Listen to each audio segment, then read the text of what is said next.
உழவர் உலகம் டிவி நேயர்கள் அனைவருக்கும் அன்பான வணக்கம். பல நல்ல விஷயங்களை உழவர் உலகம் டிவி நேயர்களுக்காக நாம் வழங்கிக்கிட்டு இருக்கிறோம். சித்தர்களை பற்றி, மகான்களை பற்றி, யானிகளை பற்றி, யோகிகளை பற்றி, பிதர்களை பற்றி, மூதாதையர்களை பற்றி, கடவுள்களை பற்றி, மருத்துவ ரீதியாக யோகாவை பற்றி, இப்படி பல விடயங்கள் நாம் வழங்கிக்கிட்டு இருந்தாலும் ஒரு மிராக்கல் மேன், அதாவது ஒரு பிரிச்சுவல்லையும் ஆன்மீக ரீதியாகவும் ஆசி வழங்குறதுலேயும் அதுக்கப்புறம் மிராக்கல் ரீதியாகவும் இருக்கக்கூடிய மதிப்புக்கும் மரியாதைக்குரிய ஐயா அவர்களை ஒருவரை நாம் சந்திக்க போகிறோம். சந்திச்சுக்கிட்டு இருக்கிறோம். பக்கத்தில் தான் இருக்கிறாரு. ஐயா சாதாரணப்பட்டவர் இல்லைங்க. வேந்தர் டிவியில் 3வது கண்ணில் 349வது எபிசோடில் ஐயாவினுடைய கண்டினியூட்டி இருக்குது. அதை நீங்கள் எடுத்து பார்க்கலாம். சிறிது நாளைக்கு முன்னாடி குருநாதர் ஐயா அவர்களை நாம் கோயம்புத்தூரில் இருந்து திருப்பூர் வரக்கூடிய ஒரு இடத்துல தான் நம்ம சந்தித்தோம். அப்போயே ஐயா அவர்களுக்கும் நமக்கும் ஒரு புரிந்துணர்வு ஏற்பட்டது. அதுக்கப்புறம் ஐயாவுடைய விஷயங்கள்லாம் யூடியூப்பில் போய் பார்த்து 3வது கண்ணில் வேந்தர் டிவியில் பார்த்ததுக்கப்புறம் தான் இவ்வளோ ஒரு அற்புதமான மனிதரா அப்படின்னு சொல்லி எனக்கே ஒரு ஆச்சரியம். ஐயா அவர்கள் கன்னியாகுமரி மாவட்டம் நாகர்கோயிலில் பிறந்திருக்கிறாரு. இதுக்கு முன்னாடி எபிசோடில் ஐயாவை பற்றி நம்ம மலேசியா சுவாமிகள் ரொம்ப அற்புதமாக ஐயாவுடைய அதிசய பிறப்பையும் சாய்பாபாவே அவருக்கு காட்சி கொடுத்ததையும் சொல்லியிருக்கிறாரு. அதையும் நீங்கள் கேட்டிருப்பீங்க.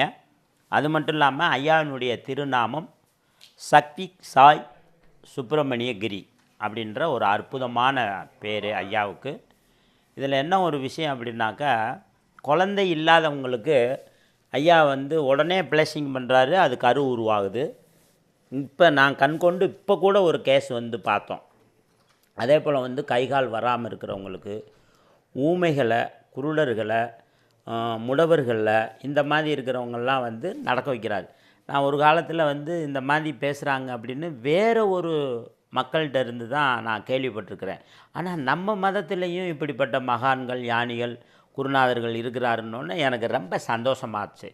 யாம் பெற்ற இன்பம் பெருகை வையகம் அப்படின்னு சொல்லி ஐயா அவர்களை பார்க்குற பாக்கியம் நமக்கு கிடச்சிருக்கு. ஐயா அவர்கள் ஒரு பிளஸிங்கோடு நம்மக்கிட்ட பேசுவார். ஐயா காணொளியில் காண்பதே உங்களுக்கு பெரிய ஒரு விஷயம். ஐயாவினுடைய எபிசோடு தொடர்ந்து ஒரு 10 எபிசோடாவது நம்ம இதில் வரும். 10ம் ஒரு கண்டினியூட்டாக இருக்கும். அதை நீங்கள் பார்த்து ஐயா சொல்லக்கூடிய விஷயத்தை ஃபாலோ பண்ணிங்கன்னா உங்கள் வீட்டில் ரொம்ப சுபிட்சம் உண்டாகும். அது மட்டும் இல்லாமல் 100 அடிக்கு மேலே சாய்பாபா அவர்களுக்கு மகாராஷ்டிரா மாநிலத்தில் அந்த சாய்பாபா கோயிலிருந்து ஒரு 30 கிலோமீட்டரில் ஐயா அவர்களும் கோயில் கட்டியிருக்கிறாரு. அது மட்டும் இல்லாமல் வாழும் சித்தராக, யோகியாக, ரிஷியாக வாழ்ந்துக்கிட்டு இருக்காரு. நமக்கு கிடைச்ச பாக்கியம். நாம் மறைந்தவர்கள், முன்னோர்கள் கதைகளிலும் கட்டுரைகளிலும் புராணங்களில்தான் நாம் படிக்கிறோம்.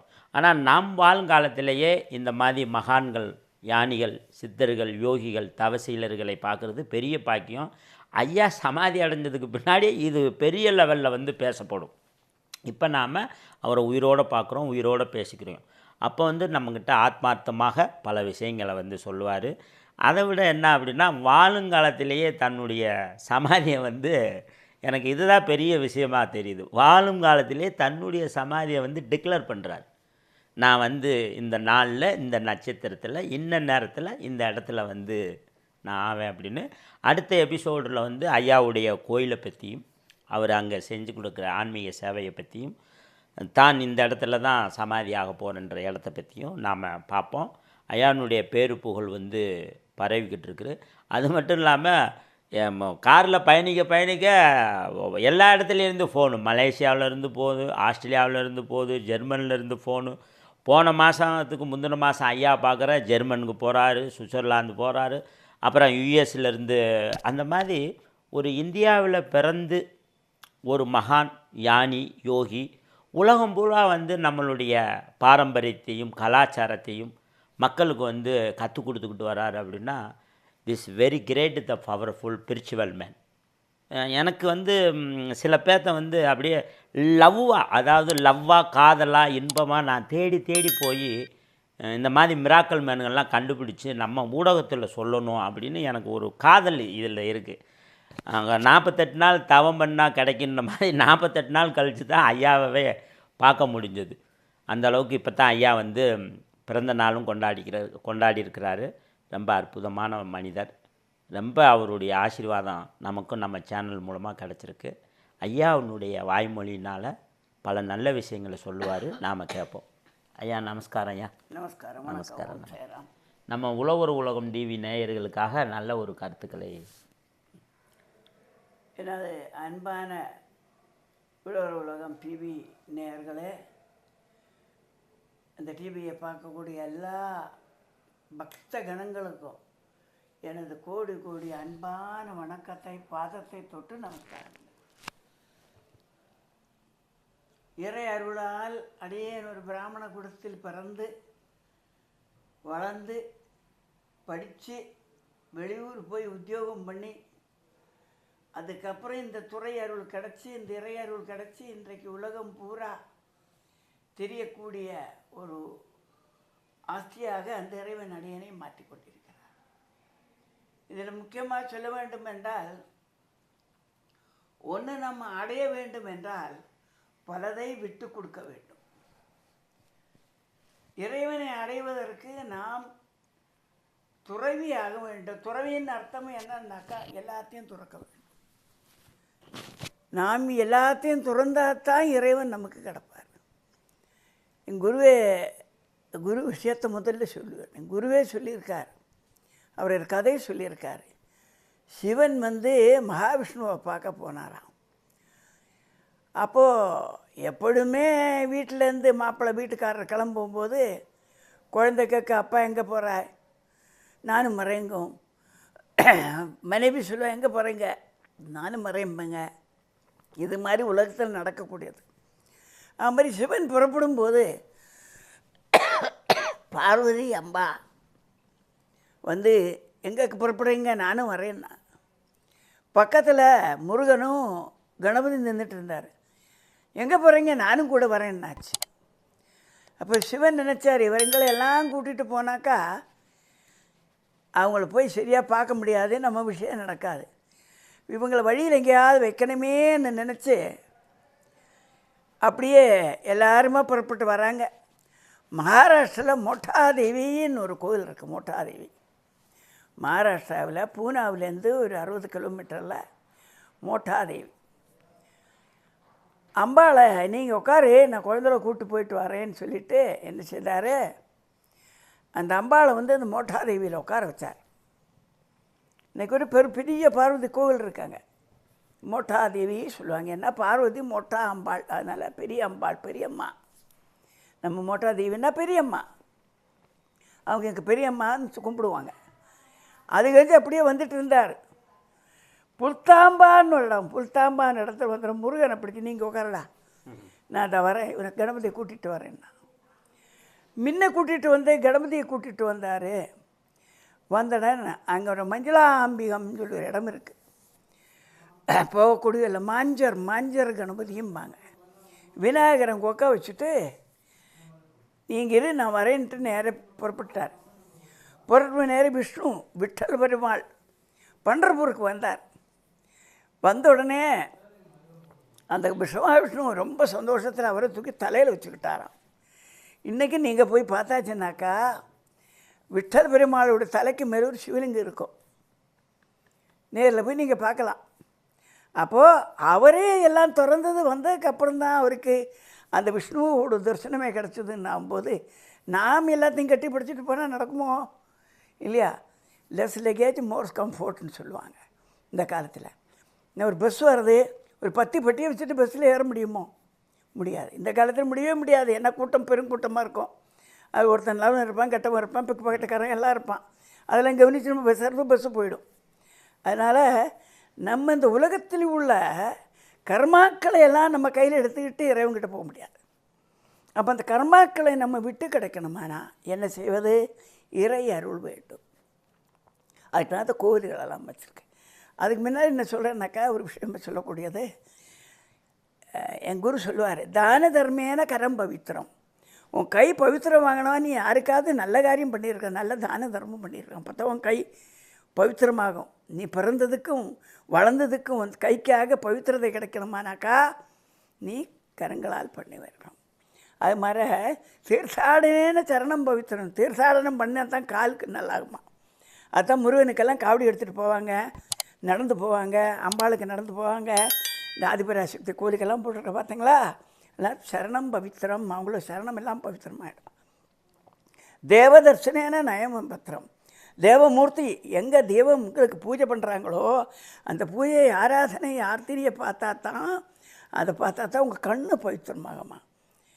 பாட்டே உண்டு இல்லையா, உன்னை பார்க்க முடியாட்ட அந்த கண்ணு இருந்து கீழே என்னடு பலனடி நீ ஆத்தா சொல்லாத்தான்னு ஒரு பாட்டு. அதே மாதிரி இந்த கண்களுக்கு அது மாதிரி. மனம் பவித்திரம், மனசால் நல்லதுன்னு நினைக்கணும் எப்போதுமே. நல்லது நினச்சி இறை அருளை மனதில் கொண்டு வச்சுதான். கடவுள் கடவுள் எங்கே இருக்காரு, நம்ம உள்ளதாக இருக்குது. உள்ளத்தை கடை உனக்கு கிடைக்கும். யார் கடவுள். அதே மாதிரி மனம் பவித்திரமான சுத்தமான சிந்தனைகள், நல்ல சாப்பாடு, நல்ல இது அப்படின்னு வேறு நேர சாப்பாடு அப்படி சாப்பாடு கிடையாது. நல்ல சிந்தனை சாப்பாடு மனதுக்குள்ளே இருக்கணும். நல்ல சிந்தனைகள் நாம் உருவெடுத்து கொண்டிருந்தால் இந்த இறைவன் நமக்காக குழந்தைய மாதிரி பணிவான், ஒரு வேலைக்காரன் மாதிரி இருப்பார். எனக்கு அனுபவம், எனக்கு நிறைய அனுபவம். இந்த கையில் வச்சுருக்கேன் பாருங்கள், இந்த ஒரு கம்பு மாதிரி, இந்த கம்பை வயிற்றில் குத்தி ஏறி இந்த பக்கம் வந்துடுச்சு. எல்லா டாக்டரும் 3 மணி நேரம் இருப்பார் போயிடுவார்னாங்க. அந்த இறைவன் வந்து இன்னும் உயிரோடு இன்றைக்கும் வச்சுருக்காரு. 15 வருஷமாக அது. ஒரு ஊசி குத்தினா தாங்க முடியாது. அதனால் அது யார் தாங்கி கொண்டார், அவர் தாங்கி கொண்டார், வாங்கி கொண்டார். யார் கொண்டார், அந்த இறைவன் வாங்கிட்டார். என்னத்தினால, அவர் மேலே நான் அன்பு வச்சதுனால. நீங்கள் ஒரு ஆள் மேலே அன்பு வச்சா உங்களுக்காக அவங்க நல்லது செய்வாங்க. அது மாதிரி இறைவன் எனக்கு நல்லது செஞ்சுருக்கேன். இந்த ஜடை கூட அற்புதமானது. திருப்பதி போய் முட்டையடிச்சு விட்டு வந்தேன். எல்லோரும் சொன்னாங்க, ஏய்யா இவ்வளோ பெரிய ஜடையை கொடுத்துட்டு வந்தேங்க, கால்வர ஜடை இருக்கவாடி எனக்கு. அதே இறைவன் எனக்கு வந்து பாபாட்ட கேட்டேன், பாபா ஜடையெல்லாம் போயிடுச்சேன்னா திருப்பி வரேன். நான் கையை வச்சு ஆசீர்வாதமும் இதாக திருப்பி தான் ஜடை வந்திருக்கு பாருங்கள். அப்படியே நடந்து உண்மையான விஷயந்தான் சொல்லுவேன். அது மாதிரி அந்த அற்புதங்களை கொடுத்து ஒரு 6 வருஷம் ஒரு பைத்தியக்காரனாக பித்தனாக, பித்தா பிறை சூடி, அது மாதிரி அவர் ஒரு பித்தனாக இருந்தார். ஸ்மசானத்தில் தூங்கினார். யார், சிவபரமாத்மா. அது மாதிரி ஒரு பித்தனாக ஒரு பைத்தியக்காரனாக சிறுடியில் அலைஞ்சு திரிஞ்சு யாருக்கும் அடியனை பற்றி தெரியாது. அடி உதையெல்லாம் உண்டு. சாப்பாடு கிடைக்காது, ஒன்றும் கிடைக்காது. 5 பைசா 10 பைசா பிச்சை போடுவாங்க. அதை சேர்த்து வச்சு 4 பழத்தை வாங்கி கொண்டு கோயிலில் கொண்டு போவேன். 2 பாபா கொடுப்பேன், 2 நான் சாப்பிடுவேன். இப்படியெல்லாம் வாழ்ந்து வந்தேன். இன்றைக்கி நிறைய பழங்களாக இருந்து கூட தட்டாக பழம் வச்சுருக்காங்க. என்னால் சாப்பிட முடியலை. ஏன்னா அன்னைக்கு இருந்த பசி இன்றைக்கி இல்லை. அன்னைக்கு சரீர பசி, இன்றைக்கி மனப்பசி. இன்றைக்கி இறைவனை அடையணும், அந்த இறைவனை அடையணும். அந்த இறைவன் சக்தியால் பல வழக்கில் நல்லது பண்ணோம். அப்படி அதை விட ஒரு அருள் கொடுத்துருக்காரு. அடியன் எங்கே போகிறேனோ அந்த இடம் சொர்க்கமாயிடும். ஒரு லாட்ஜில் வருவேன். நேற்று முந்தான் 8 வரும் இந்த லாட்ஜில் யாருமே இல்லை. அடியன் வந்து பெட்டியை வச்சுட்டு உள்ளே வரும். அவங்க சொல்கிறான், பின்னாடி கார் வந்து பூரான்னு நிறைஞ்சிச்சு. அடியன் ஹோட்டலில் போவேன், யாரையும் இருக்க மாட்டாங்க. ஒரு டீ சாப்பிட்றோன்ட்டு போய் நிம்பட்ட பாட்டியை நாங்கள் போய் கம்போது 100 வண்டி வந்துடும். அவங்களுக்கெல்லாம் டீ கொடுத்தது அடியனுக்கு கொடுப்பாங்க. இப்படியெல்லாம் அற்புதம். ஏன்னா அந்த ஒரு சக்தி. அப்போ இறை சக்தி யார்கிட்ட இருக்குமோ அவங்க எங்கே போகிறனோ அங்கே எல்லாம் லக்ஷ்மி கடாட்சம் வரும். அதே மாதிரி அடியொன்று பெரியது என்னாக்கா மகாலட்சுமி பூஜை பண்ணுவேன். பல லட்சம் பூஜை பண்ணி பல ஆட்களுக்கு பல அனுபவங்களை இன்னை வரை கொடுத்தாச்சு. இனியும் கொடுத்துட்டுருக்கேன். சந்தானம் இல்லாதவங்களுக்கு பூஜை பண்ணி கொடுத்தா சந்தான லக்ஷ்மி கிடைக்கும். அதுபோக வெல்த்து ப்ராப்ளம் இருந்தாலும் அதுக்கு ஆரோக்கிய லக்ஷ்மி, ஐஸ்வர்ய லக்ஷ்மி இவங்களை கூப்பிட்டு ஆவாரம் பண்ணி பூஜை பண்ணோம். அடியோட பூஜையில் பெரிய ஒரு விசேஷம் என்னன்னாக்கா, அந்த அம்பாளே வந்து நிற்பா அக்னிக்குள்ளே. அதையும் கூட உங்களுக்கு காமிக்கிற ஐயா காட்டுவாங்க. ஐயாட்ட கொடுத்து காமிக்க வைக்கிறேன். இது மாதிரி பல அற்புதங்களை இறைவன் காட்டி கொண்டிருக்கிறார். இப்போ தான் மலேசியா சிங்கப்பூர் எல்லாம் போயிட்டு அந்த சுவாமிகள் சொன்னாங்களே, அவர் கூட என்னை பற்றி நிறைய விஷயங்கள் அவர் சொல்லியிருக்காரு. நான் திரும்பி சொல்கிறது சரியில்லை. தன் புகழே தானே சொல்லக்கூடாது சொல்லுவாங்க. ஆனாலும் உங்களுக்கு தெரிவதுக்காக சொல்கிறேன். புர்ஜ் கலீஃபா இங்கே துபாயிலேருந்து ஒரு miracle man of the world, அங்கே மிரக்கிள் எல்லாம் பார்த்து சர்டிஃபிகேட் கொடுத்துருக்காங்க. இந்த வயசாகிட்டு இதுவரை உடம்புல ஒரு அசுகமோ ஒன்றுமே இல்லை. ஆனால் அசுகம் வரும். பிறர் அசுகத்தை எடுத்துப்பேன். அதை மாற்றுறதுக்காக சாய்பாபாவே எனக்கு ஆசீர்வாதம் கூட சொன்னார். பிறர் கஷ்டங்களை நீ எடுத்துப்பாய், ஆனால் உனக்கு கொடுக்குறேன். அது மாதிரி நான் வேந்தர் டிவியில் இன்றைக்கி பார்த்தா தெரியும் எவ்வளோ அனுபவங்களை. அது மாதிரி நேற்று கூட இன்றைக்கி அடையன் இன்றைக்கி பேசுவேணும்னு ஒரு டவுட்டாக இருந்தது. அடியன் பழனிமலைக்கு கூட்டிகிட்டு போயிருந்தாங்க. அங்கே போய் இறங்கினதுமே அடியனுக்கு 190 டிகிரி வந்து ப்ரெஷர் ஆகிவிட்டது. அடியன் கோவில் போய் எங்கே முதல்ல முருகன் வந்தாரோ அந்த இடத்துல போய் படுத்துட்டேன். அப்புறம் கூட்டிகிட்டு போய் மருந்தெல்லாம் பண்ணி இன்ஜெக்ஷன்லாம் பண்ணி இது பண்ணேன். அப்போ தான் தெரியுது அடியேன் ஒரு பக்தனுக்கு ஒரு சீரியஸ் ஆப்ரேஷன் நடக்கிறது. அவருக்கு அடக்கக்கூடிய அந்த வேதனைகளையும் யாதனைகளையெல்லாம் அவர் வந்து அட்டாக் இதாகிறத மாதிரி இருக்கக்கூடிய அட்டாக்கை எனக்கு வர வச்சு இறைவன் அவரை காப்பாற்றி விட்டார், என்னையும் காப்பாற்றி விட்டார். இது நடந்த விஷயம். ஆனால் இன்றைக்கி கும்பாபிஷேகத்துக்கு குடுக்குன்னு மேலே ஏனையில் ஏறி போய் அந்த கும்பத்தை வச்சுட்டு ஆனந்தமான விஷயம் பண்ணிட்டு வந்தேன். ஏன் இது சொல்கிறேன்னாக்கா, அந்த இறையனர் இருந்தார் எல்லாம் கிடைக்கும் உங்களுக்கு. அது மாதிரி நம்ம சுவாமிகள் தங்கத்தமிழ் அவர்கள், தங்கத்தமிழ் முருகன் அவர்கள் வந்து இந்த ஆத்மீகத்தை உலகத்துக்கு காட்டுறதுக்காக இந்த சேனலை வச்சுருக்காரு. எல்லோரும் சப்ஸ்கிரைப் பண்ணுங்கள், பாருங்கள். மேலும் மேலும் பல அற்புத சக்தியோடு இன்னும் உங்களை நான் சந்திக்கிறேன். நன்றி, வணக்கம், சாய்ராம். ஓகே நேயர்களே, சாமி சொன்ன விஷயங்களை பற்றி பார்த்தோம். மகாலட்சுமியை பற்றி சாமி கண்டிப்பாக நம்ம சேனலில் மகாலட்சுமி எப்படி வழிபாடு பண்ணணும், வெல்த் இஸ் ஹெல்த்துன்னாரு. ஆரோக்கியமாகவும் இருக்கணும், அதே போல் வந்து செல்வத்தோடையும் வாழணும் அப்படிங்கிறத பற்றி சாமியை அவருக்கு கொஞ்சம் மனசு உடலெல்லாம் ரெடியான பின்னாடி கண்டிப்பாக நேரில் எடுத்து அதையும் நம்மளுடைய சேனலில் பார்த்து மகிழுங்க. மீண்டும் ஒரு நல்ல பதிப்பில் சந்திப்போம். வாழ்க வையகம், வாழ்க வளமுடன். சிவாய நம, நமச்சிவாய்.